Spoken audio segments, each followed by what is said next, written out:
News morning bulletin కు స్వాగతం. ముందుగా హెడ్లైన్స్ చూద్దాం. చంద్రబాబు హయాంలో దళారుల రాజ్యం నడుస్తోందన్న జగన్, రైతుల కంటే దళారులకే ప్రభుత్వం అండ, మార్కెట్లో దళారుల ఆధిపత్యంతో రైతుల నష్టం, రైతులకు గిట్టుబాటు ధరలు కల్పించాలని డిమాండ్.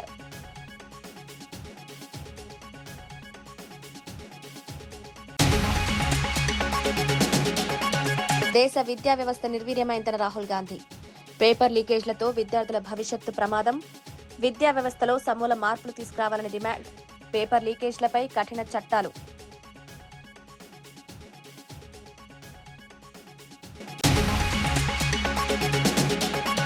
రైతులకు అనువైన చోటే ప్లాట్లు ఇస్తామన్న మంత్రి నారాయణ, ప్లాట్ల పంపిణీపై రైతుల అభిప్రాయం, రైతులకు ఇబ్బందులు లేకుండా ప్లాట్ల కేటాయింపు, అన్ని వసతులతో ప్లాట్లు అందిస్తామన్న మంత్రి.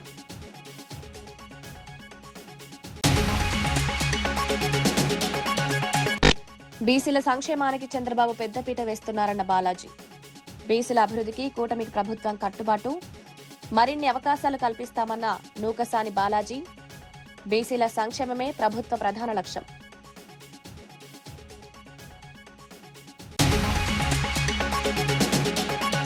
డిజిటల్ భారత్ నిధితో ఏలూరుకు మరిన్ని మొబైల్ టవర్లు, గ్రామీణ ప్రాంతాల్లో 4G సేవల విస్తరణ, ఏలూరులో మొబైల్ కనెక్టివిటీ మరింత మెరుగు, డిజిటల్ సేవలు గ్రామీణ ప్రాంతాలకు మరింత చేరువ. మాజీ ముఖ్యమంత్రి వైఎస్ జగన్మోహన్ రెడ్డి కూటమి ప్రభుత్వంపై తీవ్ర విమర్శలు చేశారు. చంద్రబాబు నాయుడు అధికారంలోకి వచ్చినప్పుడల్లా వ్యాపారులు దళారుల సిండికేట్ కు కొమ్ములు కాస్తున్నాయని ఆరోపించారు. ప్రభుత్వం రైతులకు అండగా నిలవాల్సిన సమయంలో దళారీలకు అండగా నిలుస్తోందని విమర్శించారు. బాబు చెప్పేది చెప్తుంటాడు, మనం చేసేది చేస్తామనే ధైర్యంతో దళారులు రైతులను నిలువ దోచుకుంటున్నారని అన్నారు. పొగాకు, ఆక్వా, వరి, ఇతర పంటలేవి పండించినా రైతులకు గిట్టుబాటు ధర దక్కించడం లేదని ఆవేదన వ్యక్తం చేశారు. మార్కెట్లో దళారుల ఆధిపత్యం పెరగడంతో రైతులు తీవ్రంగా నష్టపోతున్నారని పేర్కొన్నారు. రైతుల శ్రమకు తగిన ప్రతిఫలం అందేలా ప్రభుత్వం మార్కెట్ వ్యవస్థను పటిష్టం చేయాలని, మధ్యవర్తుల దోపిడీని అరికట్టాలని డిమాండ్ చేశారు. అసలు టొబాకో బోర్డు ఎందుకు పెట్టినారు? టొబాకో బోర్డులో రైతులకు మంచి జరగాలి అనే ఉద్దేశంతో వ్యాపారులను ఒక ప్లాట్ఫామ్ ఎందుకు తీసుకొచ్చి ఆ ప్లాట్ఫామ్లో వివిధ రకాల వ్యాపారాలు పార్టిసిపేట్ చేస్తే ఆ వ్యాపారులు పార్టిసిపేట్ చేసిన నేపథ్యంలో కాంపిటీషన్ క్రియేట్ అవుతుందని, తద్వారా రైతులకు మేలు జరుగుతుందనే ఉద్దేశంతో టొబాకో బోర్డు అనేది క్రియేషన్ అనేది జరిగింది. కానీ చంద్రబాబు నాయుడు గారి ప్రభుత్వ పుణ్యాన ఏ రకంగా పరిస్థితి మారిపోయిందని అంటే, చంద్రబాబు నాయుడు గారు అధికారంలోకి వస్తూనే ఈ సిండికేట్కి అందరికీ కూడా కొమ్ములు వస్తాయి. సిండికేట్ మొత్తం ఏకమయ్యి చంద్రబాబు నాయుడు చెప్పేది మాత్రం చెప్తా ఉంటాడు, మనం చేసేది మనం చేస్తూ ఉంటాం అనే ధైర్యము ఈ పంటే కాదు, ఆక్వా పంటకైనా అంతే, ఈ పంటకైనా అంతే, ఏ పంట అయినా అంతే. దళారీల వ్యవస్థని నడుస్తూ ఉంది. వెంటనే ధరలు పతనమైపోయి చివరికి ఈ రకమైన దారుణమైన రేట్లకు పడిపోయిన పరిస్థితులు కనిపిస్తూ ఉంది. చివరికి ఇంకా రైతులు ఇంకా ఏదో ఒక రేటు కొనుక్కున్నాయా నాయన, మేము మమ్మల్ని బతికించండి స్వామి అనే పరిస్థితిలోకి రైతులు తెగమ్ముకునే పరిస్థితిలోకి వ్యవసాయం అంతా కూడా దిగజారిపోతా ఉన్న పరిస్థితులే కనిపిస్తా ఉంది. రైతుల అవసరాలు, సౌకర్యాలను దృష్టిలో పెట్టుకుని ఫ్లాట్ల కేటాయింపు చేపడతామని మంత్రి నారాయణ తెలిపారు. ఫ్లాట్ల పంపిణీకి సంబంధించి 2 నుంచి 3 నమూనా డిజైన్లు సిద్ధం చేస్తున్నామని వెల్లడించారు. రైతులకు ఎక్కడ ఫ్లాట్లు అనుకూలంగా ఉంటాయో అక్కడే కేటాయించేలా ప్రణాళిక రూపొందిస్తున్నామన్నారు. ఈ అంశంపై గ్రామస్తులతో ప్రత్యేక సమావేశం నిర్వహించి వారి అభిప్రాయాలను సేకరించినట్లు వివరించారు. భూసేకరణ జరిగిన ప్రాంతాల్లో రైతులకు ఎలాంటి ఇబ్బందులు కలగకుండా పారదర్శకంగా ఫ్లాట్ల పంపిణీ చేపడతామని స్పష్టం చేశారు. ప్రభుత్వం రైతుల ప్రయోజనాలని ప్రధానంగా పరిగణలోకి తీసుకుంటుందని, ప్రతి నిర్ణయంతో రైతులు చర్చించిన తర్వాతే అమలు చేస్తామన్నారు. రైతుల విశ్వాసాన్ని నిలబెట్టే విధంగా అన్ని వసతులతో కూడిన ఫ్లాట్లను అందించేందుకు అధికారులు కార్యాచరణ రూపొందిస్తున్నారని మంత్రి నారాయణ తెలిపారు. మాకు ప్లాట్లు ఎక్కడ ఇస్తారంటే దానికి 2-3 రకాల డిజైన్లు చేయిస్తాము, మీరు చూడండి, మీకు ఎక్కడ కన్వీనియంట్గా ఉంటే అక్కడ ఇస్తామని చెప్పడం జరిగింది. ఈ విధంగా ఈరోజు ఈ గ్రామంలో ఈ మీటింగ్ జరిగింది. దీనికి సహకరించిన రైతు సోదరులందరికీ నేను ప్రత్యేక ధన్యవాదాలు తెలియజేస్తున్నాను. హైదరాబాద్ అర్బన్ ప్రాంతాల్లోని నిరుపేదలకు ఇందిరమ్మ ఇళ్ల కేటాయింపుపై మంత్రి పొంగిరెడ్డి శ్రీనివాసరెడ్డి కీలక ప్రకటన చేశారు. గతంలో ఇందిరమ్మ ఇళ్ల కోసం సమర్పించిన దరఖాస్తులు పరిగణలోకి తీసుకోబోమని, అర్హులైన పేదలు మీ సేవా కేంద్రాలు ప్రత్యేక మొబైల్ యాప్ ద్వారా వచ్చే నెల 10వ తేదీలోగా కొత్తగా దరఖాస్తు చేసుకోవాలని సూచించారు. అర్బన్ ప్రాంతాల్లో అర్హులైన కుటుంబాలకు సుమారు 40 లక్షల నుంచి కోటి రూపాయల విలువైన భూమితో పాటు 525 చదరపు అడుగుల ప్లాట్ ను పూర్తిగా ఉచితంగా రిజిస్ట్రేషన్ చేసి అందజేస్తామని వెల్లడించారు. ఇందిరమ్మ ఇళ్ల పథకాన్ని పారదర్శకంగా అమలు చేసి నిజమైన లబ్ధిదారులకు ప్రయోజనం చేకూరేలా ప్రభుత్వం చర్యలు తీసుకుంటోందన్నారు. ఇదే సందర్భంగా ఢిల్లీలో నీట్ పేపర్ లీకేజ్ కి వ్యతిరేకంగా ఆందోళన చేస్తున్న కాంగ్రెస్ నేతలు రాహుల్ గాంధీ, ప్రియాంక గాంధీల అరెస్టును మంత్రి ఖండించారు. ఉన్న వాళ్ళు చెప్పుకునే ఛాన్స్ ఆనాడు ఉండేది కాదు. అటువంటి పరిస్థితి ఈ ప్రజాప్రభుత్వంలో ఉండొద్దని గాంధీ భవన్లో కూడా ఈ కార్యక్రమాన్ని, ఒక మంచి కార్యక్రమాన్ని మా పిసిసి అధ్యక్షుల వారు చేపట్టడం, దానికి వీలైనంత వరకు మంత్రులందరం అటెండ్ అవటం జరుగుతుంది. దాంట్లో భాగంగా నా శాఖకు సంబంధించిందే కాకుండా ఈరోజు ఆ కార్యక్రమంలో నేను పాల్పంచుకున్నాను. ప్రధానంగా ఇక్కడ 2-3 అంశాలు నాకు అర్థమైంది. ఇల్లు, పేదవాడి ఆత్మగౌరవానికి చిహ్నంగా ఒక ఇల్లు కావాలనే ఒక ఆలోచన ఏదైతే ఉందో, ఇందిరమ్మ ప్రభుత్వమే ఆ ఆలోచన నెరవేర్చుదని ప్రగాఢ విశ్వాసము, నమ్మకము ఈనాడు తెలంగాణ రాష్ట్రంలో రూరల్తో పాటు అర్బన్లో కూడా ఉంది. ప్రభుత్వం ఏర్పడిన మొదట్లోనే గౌరవ ముఖ్యమంత్రి రేవంత్ రెడ్డి గారి నాయకత్వంలోని మన ప్రభుత్వం మొదటి విడత 4.5 లక్షల ఇళ్లు, రెండో విడత 2.5 లక్షల ఇళ్లు, 7 లక్షల ఇళ్లు ఇళ్ల స్థలం ఉన్న వారికి కేటాయించడం జరిగింది. ఇక అర్బన్కి వచ్చేసరికి ఇళ్ల స్థలాలు నిరుపేదలకు ఉండవు. ఇళ్ల స్థలం కావాలంటేనే 2-3 కోట్లు. అటువంటి పరిస్థితుల్లో అర్బన్లో కూడా నిరుపేదల యొక్క కోరికలాగానే కంటిన్యూ అవుతూ ఆనాటి ప్రభుత్వం అరాకొర వాళ్ళ జీవనోపాధికి నివసించే ప్రాంతం నుంచి సుమారు 35 నుంచి 40 కిలోమీటర్ల దూరంలో ప్రభుత్వ భూమి మాకు 7 ఉంది కాబట్టి అని ఆడ కట్టి ఇళ్ళు ఇస్తే దాంట్లో 60 నుంచి 70% ఇళ్ళు అలాట్ చేసిన వాళ్ళు కూడా వాళ్ళ సొంత ఇల్లు కల నెరవేరలేకపోయింది. దాన్ని దృష్టిలో పెట్టుకొని అర్బన్లో కూడా 2 రోజుల క్రితం గౌరవ ముఖ్యమంత్రి గారు, రాష్ట్ర సహచార కేబినెట్ల సహకారము, వారి ఆలోచనకు అనుగుణంగా ఎకరము 200 కోట్లున్నా 300 కోట్లున్నా ఏ పేదవాడైతే పుట్టి పెరిగి ఆ స్థానంలో నివసిస్తున్నాడో అక్కడే ఇల్లు కట్టిస్తామని హామీ ఇచ్చి మొదటి విడత ఇచ్చిన 1,00,000 ఇళ్లకి పైలట్ కింద 16 నియోజకవర్గాల్లో పారదర్శకంగా నిరుపేదలు ఎవరైతే ఉన్నారో వారు ఏ నియోజకవర్గం వాళ్ళు ఆ నియోజకవర్గంలోనే కొత్తగా అప్లికేషన్లు చేసుకోవాలి. ఇవాళ నేను గాంధీ భవన్లో అడ్రస్ చేసిన దాంట్లో చాలామంది నాకు వచ్చి, అయ్యా అప్పుడెప్పుడో అప్లై చేసుకున్నాము 3 ఏళ్ల క్రితం 4 ఏళ్ల క్రితం అని ఆ నిరుపేదల కుటుంబ సభ్యులు అడుగుతున్నారు. సో ఆ అప్లై చేసిన డేటా అనేది ఇక్కడ ఉండదు. దానికి సంబంధించిన అంశము ఆనాడు వారు డబుల్ బెడ్రూమ్ అని ఏవైతే మాయమాటలు చెప్పారో అది వాళ్ళు ఫుల్ఫిల్ చేయలేక గాలికి వదిలేసిపోయారు. మనం అలా కాకుండా ఏ కొత్త కాన్సెప్ట్ ఒకటి మొన్న 2 డేస్ బ్యాక్ లాంచ్ చేశామో అది మీ మొబైల్ ఫోన్ నుంచి కానీ, మీ సేవ నుంచి కానీ, లేకుంటే మీకు వెబ్సైట్ ఉంటే ఆ వెబ్సైట్ నుంచి కానీ మీరు అప్లికేషన్లు అప్లోడ్ ఇప్పుడు చేసుకోవాల్సిన అవసరం ఉందని హైదరాబాద్ కోరు ప్రాంతంలో ఉండే నా నిరుపేదలకి ఈ వేదిక ద్వారా మరొకసారి విజ్ఞప్తి చేస్తున్నాను. చేసిన పక్షంలో పారదర్శకంగా 360 డిగ్రీల్లో వెట్ చేసి ఏ నిరుపేదల కోసమైతే ఈ బహుత్తరమైన కార్యక్రమం అన్డివైడెడ్ షేరు ల్యాండ్ అది 40 లక్షల నుంచి ₹1 కోటి వరకు ఉంటుంది. ఆ నిరుపేదలకు మనం రిజిస్ట్రేషన్ చేసే ల్యాండ్ కాస్ట్ 40 లక్షల నుంచి ₹1 కోటి వరకు చేసే అన్డివైడెడ్ ల్యాండ్ షేర్తో పాటు 525 చదరపు అడుగులకు సంబంధించిన ప్లాట్ని 10 సంవత్సరాలు అమ్ముకోకుండా ఉండే విధంగా రిజిస్టర్ డాక్యుమెంటే చేస్తున్నాము. దయచేసి మీరు గమనించాల్సింది, గతంలో మేము మీ సేవలో చేశాము అనే కాన్సెప్ట్, మేము చేశామనే కాన్సెప్ట్లోనే మీరున్నారు. అలా మీ సేవలో ఆ రోజు చేయటం కాదు, ఈ రోజే ఇంకా 11వ తారీఖు వరకు వచ్చే నెల 11వ తారీఖు వరకు ఆప్షన్ ఉంది, 10వ తారీఖు వరకు అనుకుంటాను. కాబట్టి దయచేసి ఆంధ్రప్రదేశ్లో బీసీల అభివృద్ధి సంక్షేమానికి ముఖ్యమంత్రి నారా చంద్రబాబు నాయుడు అత్యంత ప్రాధాన్యమిస్తున్నారని AP tourism development corporation chairman doctor Nookasani Balaji అన్నారు. మీడియాతో మాట్లాడుతూ బీసీ వర్గాలకు చంద్రబాబు ఎల్లప్పుడూ పెద్దన్నలా అండగా నిలుస్తున్నారని కొనియాడారు. కూటమి ప్రభుత్వంలో బీసీలకు రాజకీయ, ఆర్థిక అవకాశాలు మరింత పెరుగుతున్నాయని తెలిపారు. వివిధ సంక్షేమ పథకాల బీసీల జీవన ప్రమాణాలు మెరుగుపడేలా ప్రభుత్వం కృషి చేస్తోందన్నారు. విద్య, ఉపాధి, స్వయం ఉపాధి అవకాశాల కల్పనతో పాటు సామాజికంగా బలోపేతం చేసే కార్యక్రమాలు అమలు చేస్తున్నామని పేర్కొన్నారు.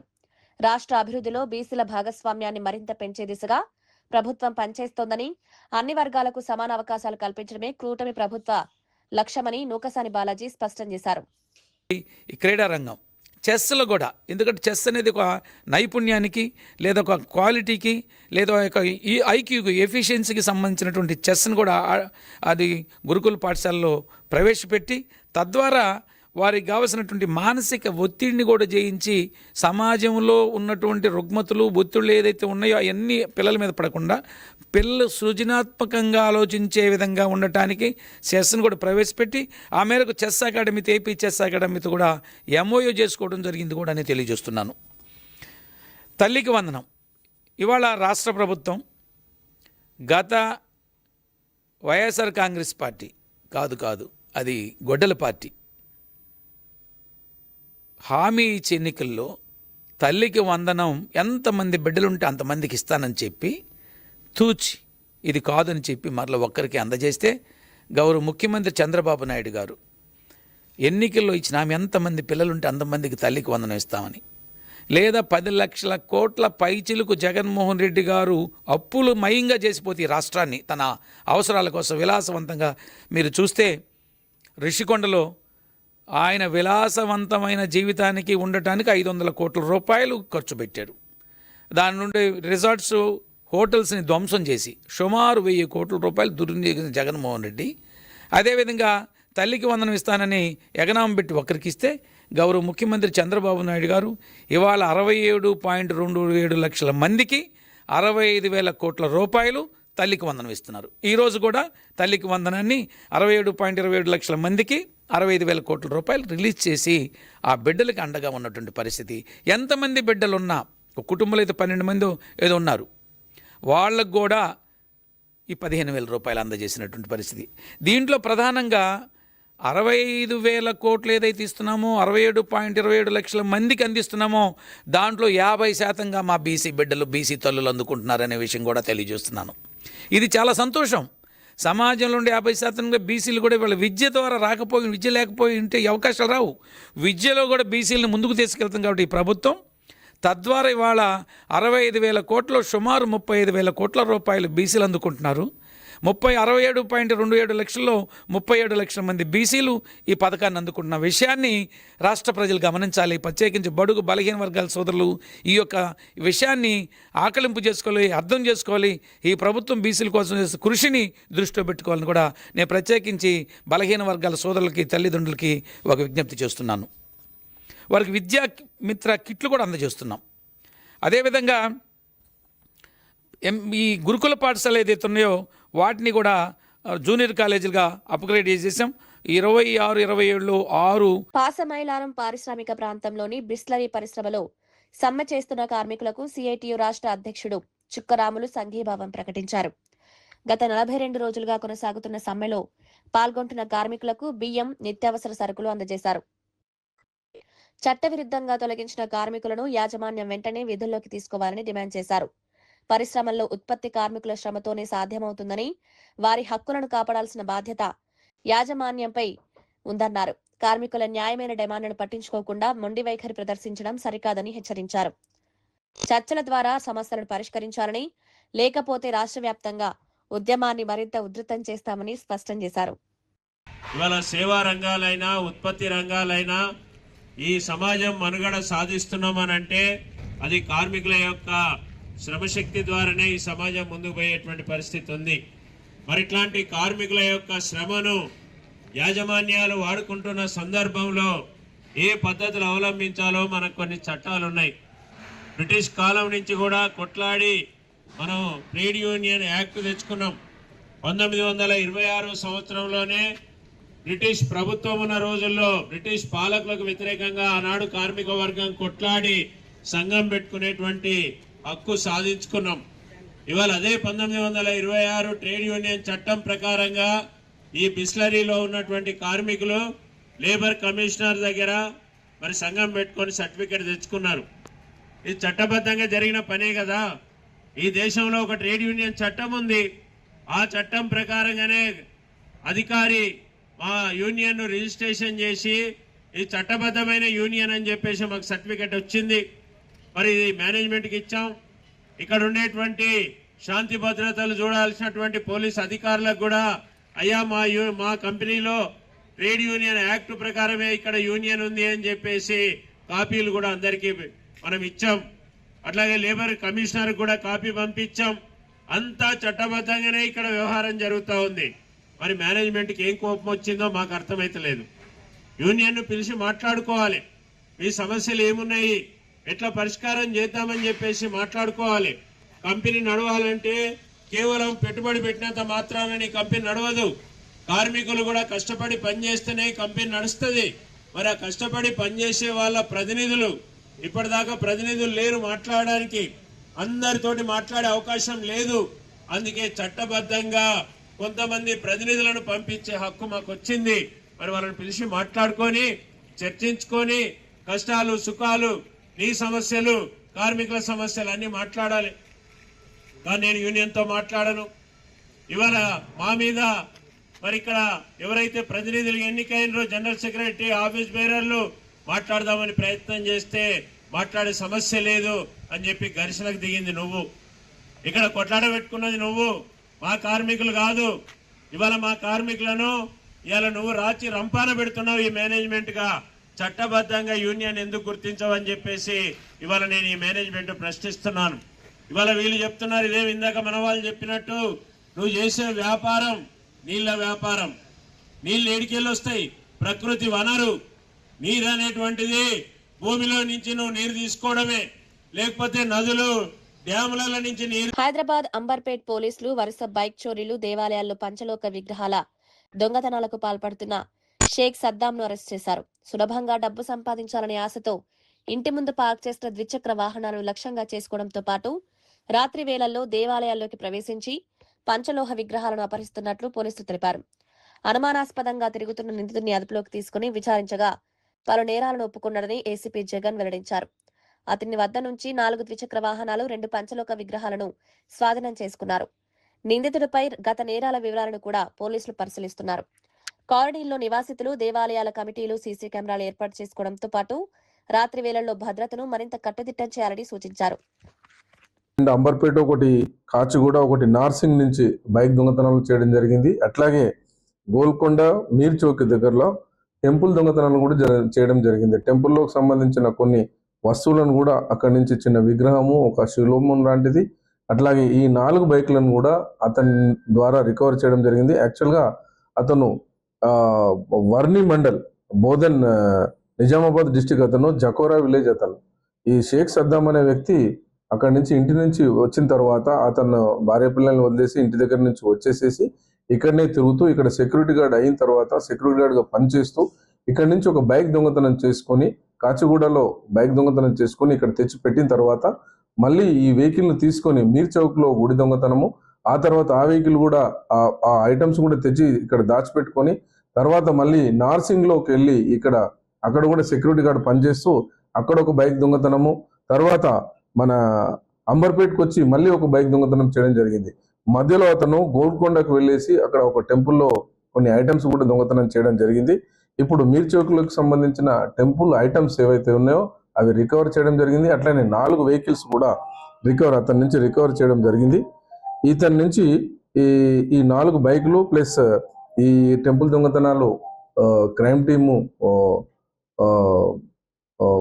ఇన్స్పెక్టర్ గారి ఆధ్వర్యంలో క్రైమ్ టీం మంచి డిటెక్షన్ చేయడం వల్ల అతను మన ఎవరైతే ఉన్నారో ఆల్వేస్ ఇప్పుడు ఈయన ఎవరు హఫీజుద్దీన్ ఇన్స్పెక్టర్ గారు ప్లస్ కిరణ్ ఇన్స్పెక్టర్ గారిని మా డీసీపీ గారు అభినందించడం జరిగింది.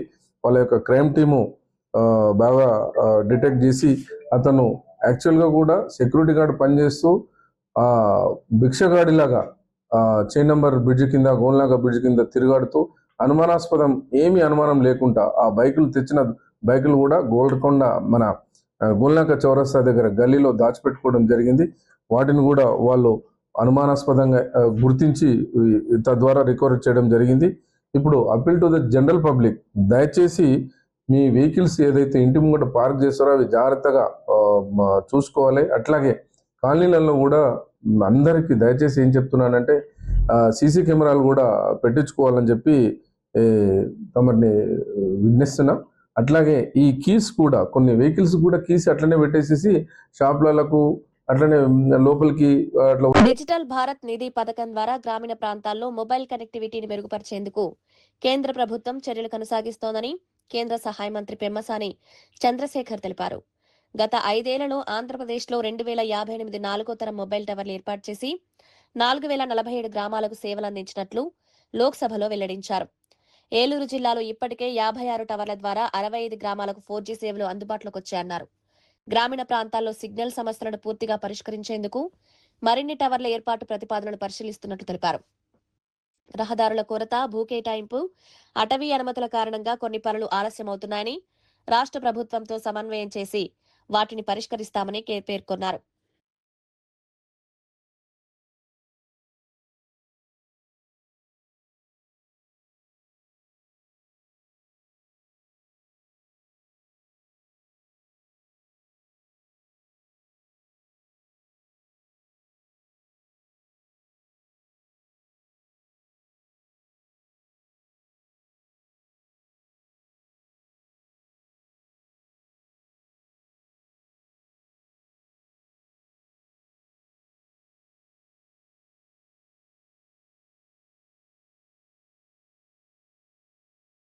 ప్రజాస్వామ్యంలో ప్రతి పౌరుడికి ప్రశ్నించే హక్కు, నిరసన తెలిపే హక్కు, తమ హక్కుల కోసం పోరాటే హక్కును రాజ్యాంగం కల్పించిందని టీపీసీసీ ఫిషర్మెన్ కాంగ్రెస్ చైర్మన్ మెట్టు సాయి కుమార్ అన్నారు.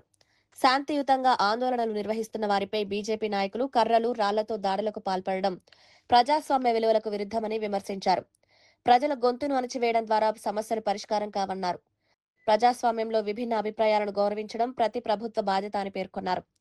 ప్రజలు తమ హక్కుల కోసం శాంతియుతంగా నిరసన వ్యక్తం చేస్తే వారిని రక్షించాల్సింది పోయి దాడులు జరగడం ఆందోళనకరమన్నారు. రాజకీయ భేదాలకు అతీతంగా ప్రజాస్వామ్య హక్కులను పరిరక్షించాలని, శాంతి భద్రతలను కాపాడాలని ప్రభుత్వాన్ని కోరారు. మీలాంటి చిత్త నాయకత్వానికి ప్రజల బుద్ధి చెప్తాను. ఒక మీడియా ప్రతినిధి దారుణంగా దాడి చేసి, నాకు తెలిసిన రీసెంట్ వాళ్ళ పాపలో బాబు పుట్టారంట. ఏమైనా అయిపోతే ఎవరు? తీవ్రంగా గాయపడిన వ్యక్తికి ఏమైనా అయిపోతే ఎవరు కారణము? అలాంటి దుర్మార్గంగా బీజేపీ అధ్యక్షుడు దాడి చేయమని చెప్తున్నారు. రామచంద్రరావు గారు మిమ్మల్ని గుర్తుపట్టరు ఎవరు? ప్రజాస్వామ్యబద్ధంగా 22 లక్షల మంది ఢిల్లీలో రాజధానిలో ధర్నా. బీఆర్ఎస్ మాజీ ఎమ్మెల్యే బొల్లం మల్లయ్య తెలంగాణ ముఖ్యమంత్రి రేవంత్ రెడ్డిపై తీవ్ర విమర్శలు చేశారు. ముఖ్యమంత్రి మానసిక అయోమయంలో ఉన్నట్లు కనిపిస్తోందని, ఒకవైపు ప్రధాని నరేంద్ర మోదీని, మరోవైపు కాంగ్రెస్ అధిష్టానాన్ని మెప్పించేందుకు ప్రయత్నిస్తున్నారని ఆరోపించారు. రాష్ట్రంలో డ్యాంలు డెడ్ స్టోరేజ్ కు చేరుకుంటున్నా రైతులకు నీరందించాలనే ఆలోచన ప్రభుత్వం చేయడం లేదని విమర్శించారు. సాగునీటి సమస్యలు తీవ్రంగా ఉన్నప్పటికీ ప్రభుత్వం కార్యాచరణ రూపొందించకుండా రాజకీయాలకి పరిమితమైందన్నారు. రైతులకు ఉపయోగపడే నిర్ణయాలు తీసుకోవాల్సిన సమయంలో అనవసర వ్యాఖ్యలతో కాలక్షేపం చేస్తోందని ఆరోపించారు. కరువు పరిస్థితులను దృష్టిలో ఉంచుకుని తక్షణమే సాగునీటి ప్రణాళిక రూపొందించాలని, రైతులను ఆదుకునే చర్యలు చేపట్టాలని డిమాండ్ చేశారు. ప్రణబ్ ముఖర్జీని ప్రధానమంత్రిని చేసింది. ప్రణబ్ ముఖర్జీ గారిని ప్రధానమంత్రి గారు సోనియా గాంధీ గారు చేసింది అని అంటున్నారు. హైదరాబాద్కి సముద్రంలో ఉన్నాయని అన్నాడు. బాక్రా నంగలు ఇటువంటి అన్ని రకరకాలుగా దేవాలయ ఏడుందో తెలియదు, ఇంకోటి ఏడుందో తెలియదు. ఇరిగేషన్ రివ్యూ మీటింగులలో ఇంజనీర్లను అడిగే దుస్థితిలో ముఖ్యమంత్రి గారు ఉన్నారు. ఇటువంటి ముఖ్యమంత్రి మన రాష్ట్రాన్ని పరిపాలించటం ఈ తెలంగాణ ప్రజలు శాపమో పాపమో తెలియదు. కానీ ఈరోజు వారు అధిష్టానాన్ని మెప్పించడానికి, అటు మోడీ గారిని మెప్పించడానికి నానా తంటాలు పడుతున్నారు అబద్ధాలతో, మానసిక స్థితి కోల్పోయి. అందుకే అంటున్నాం, ఇది కాలం తెచ్చిన కరువు కాదు, కాంగ్రెస్ తెచ్చిన కరువు. వారి అలసత్వం, వారి మొద్దు నిద్ర, కాంగ్రెస్ పాపం, ఖరీదు ఏంది? రాహుల్ గాంధీ అరెస్టును ఖండిస్తూ ప్రభుత్వ విప్ ఆది శ్రీనివాస్ కేంద్ర ప్రభుత్వంపై తీవ్ర విమర్శలు చేశారు. నీట్ పరీక్ష పేపర్ లీకేజ్ వ్యవహారానికి నైతిక బాధ్యత వహిస్తూ కేంద్ర విద్యాశాఖ మంత్రి ధర్మేంద్ర ప్రధాన్ వెంటనే రాజీనామా చేయాలని డిమాండ్ చేశారు. ప్రశాంతంగా నిరసన తెలుపుతున్న విద్యార్థులపై లాఠీచార్జ్ చేయడం ప్రజాస్వామ్యానికి విరుద్దమన్నారు. దేశవ్యాప్తంగా లక్షలాది మంది విద్యార్థుల భవిష్యత్తుతో ముడిపడిన అంశాన్ని కేంద్ర ప్రభుత్వం నిర్లక్ష్యం చేస్తోందని విమర్శించారు. పేపర్ లీకేజీ ఘటనపై సమగ్ర విచారణ జరిపి బాధ్యులపై కఠిన చర్యలు తీసుకోవాలని కోరారు. విద్యార్థుల ఆందోళనలను అణచివేయడం కాకుండా వారి సమస్యలకు పరిష్కారం చూపాలని ప్రభుత్వాన్ని డిమాండ్ చేశారు. ఈ వైఖరి అవలంబిస్తున్నటువంటి భారతీయ జనతా పార్టీ సర్కార్కు వ్యతిరేకంగా మొండిగా వ్యవహరిస్తున్నటువంటి మోదీ విధానాలకు వ్యతిరేకంగా, అమిత్ షా వ్యతిరేక విధానాలకు వ్యతిరేకంగా జంతర్ మంతర్ దగ్గర విద్యార్థులపైన జరిగినటువంటి లాఠీ చార్జీకి అండగా నిలబడేటు క్రమంలో, లాఠీ చార్జీని వ్యతిరేకించే క్రమంలో ఆల్ ఇండియా కాంగ్రెస్ కమిటీ అధ్యక్షులైనటువంటి మల్లికార్జున్ ఖార్గే గారు, లోక్సభలో ప్రతిపక్ష నేత రాహుల్ గాంధీ గారు, ప్రియాంక గాంధీ గారు, కేసీ వేణుగోపాల్ గారు, అనేక మంది పార్లమెంట్ సభ్యులు, ప్రతిపక్షానికి సంబంధించినటువంటి నేతలందరూ కూడా విద్యార్థి లోకానికి అండగా నిలబడే క్రమంలో ప్రధాని నివాసం ముందు శాంతియుత పద్ధతుల్లో నిరసన వ్యక్తం చేస్తే ఢిల్లీ పోలీసుల ద్వారా రాహుల్ గాంధీని ఈడ్చుకొని వెళ్ళి అరెస్ట్ చేసేటువంటి వైనాన్ని తీవ్రంగా తప్పడుతుంది. ఓవైపు ముక్కు నుంచి రక్తం కారుతున్నా, చేతుకు గాయం అవుతున్నా, ఈరోజు మొండి పట్టుదలతోటి ఈరోజు ఫ్రస్ట్రేషన్లో భాజపా ప్రభుత్వం ప్రతిపక్ష నాయకుడు రాహుల్ గాంధీ గారిని, ప్రియాంక గాంధీ గారిని అందరినీ అరెస్ట్ చేయడాన్ని తప్పు పడుతూ దేశవ్యాప్తంగా ఏఐసిసి పీసీ ఇచ్చిన పిలుపు మేరకు రాజన్న సిరిసిల్ల జిల్లా కాంగ్రెస్ పార్టీ అధ్యక్షతన ఈరోజు సిరిసిల్లాలోని జాతిపిత మహాత్మా గాంధీ గారి విగ్రహం దగ్గర మా శాంతియుత నిరసన వ్యక్తం చేస్తూ ఫ్రస్ట్రేషన్లు ఉన్న భాజపాకు కొన్ని ప్రశ్నలు వేస్తూ ఉన్నాం.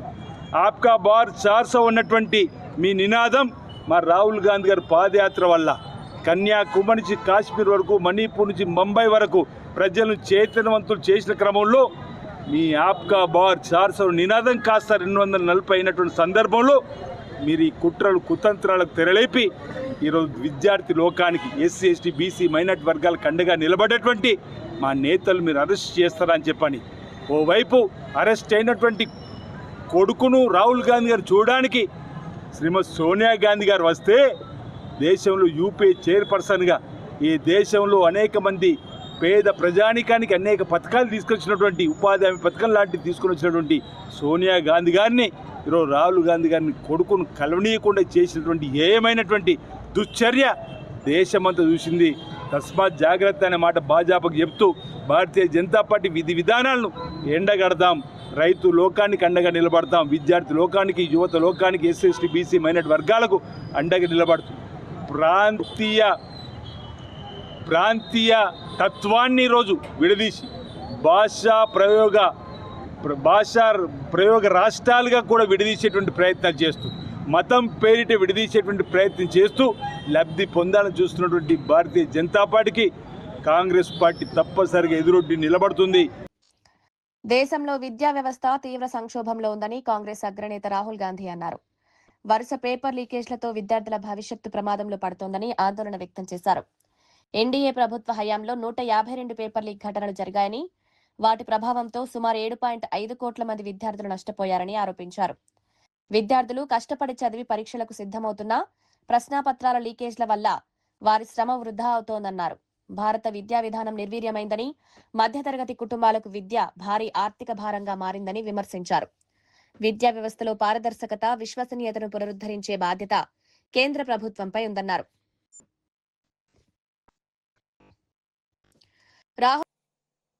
It's a superficial proof because we don't actually know the exact number. But what we do know is that 152 paper leaks have taken place over the last decade. If you do the math,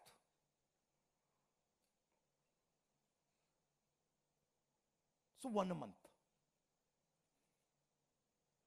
month approximately. Every month, lakhs of students are told that all the stress that you went through, you're going to have to go through again. And after that, they told, we really don't care.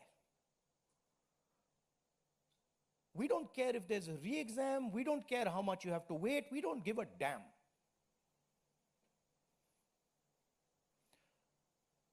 $7.5 crore students and their families are affected by this. These are middle class and poor families. They put their hard-earned money into this. Chandrababu హయాంలో దళారుల ఆచరణ నడుస్తోందన్న జగన్, రైతుల కంటే దళారులకే ప్రభుత్వం అండ, మార్కెట్లో దళారుల ఆధిపత్యంతో రైతుల నష్టం, రైతులకు గిట్టుబాటు ధరలు కల్పించాలని డిమాండ్.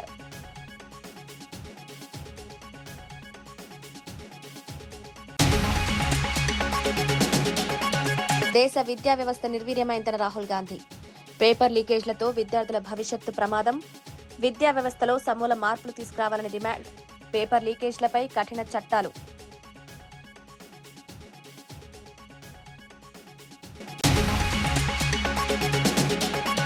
రైతులకు అనువైన చోటే ప్లాట్లు ఇస్తామన్న మంత్రి నారాయణ, ప్లాట్ల పంపిణీపై రైతుల అభిప్రాయం, రైతులకు ఇబ్బందులు లేకుండా ప్లాట్ల కేటాయింపు, అన్ని వసతులతో ప్లాట్లు అందిస్తామన్న మంత్రి.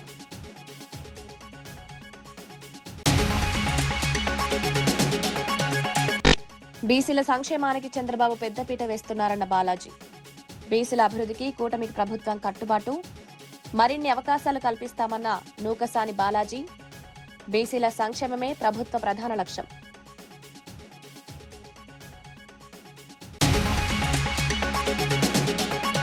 డిజిటల్ భారత్ నిధితో ఏలూరుకు మరిన్ని మొబైల్ టవర్లు, గ్రామీణ ప్రాంతాల్లో 4G సేవల విస్తరణ, ఏలూరులో మొబైల్ కనెక్టివిటీ మరింత మెరుగు, డిజిటల్ సేవలు గ్రామీణ ప్రాంతాలకు మరింత చేరువ. నమస్కారం. మ్యాట్రిక్స్ టీవీ మార్నింగ్ బులెటిన్ కు స్వాగతం. ముందుగా ప్రధాన వార్తలు చూద్దాం.